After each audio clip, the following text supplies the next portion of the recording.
decided to stop flying. It's almost 2 years ago now.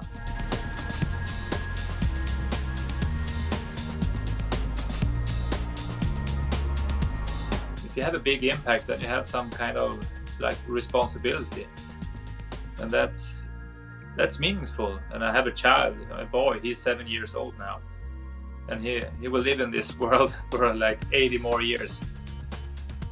That's why it's important. If I have a goal, I want to find a sustainable lifestyle, I want to be fossil free to the year 2025, then I have to try. You have to pay the price of having a goal. It's the same as I had a dream of becoming Olympic champion. Then it's not enough to just train 2 times a week. You have to train every day for 10 years. And it's the same with this.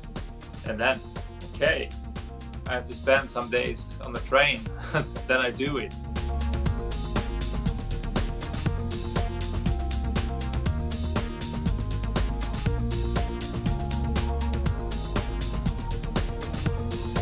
If Swedish television hadn't accepted my way of traveling, then I would probably have quit the job.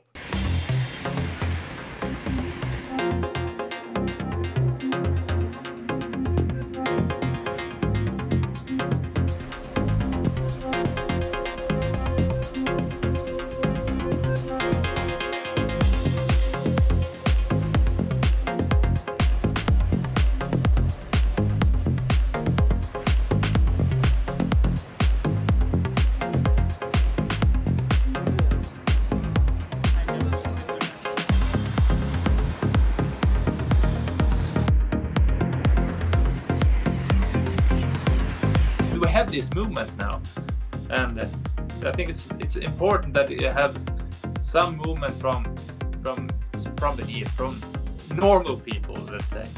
Then it's easier for the researchers and the politicians and the company leaders to move ahead, because they are the ones who has to do it really.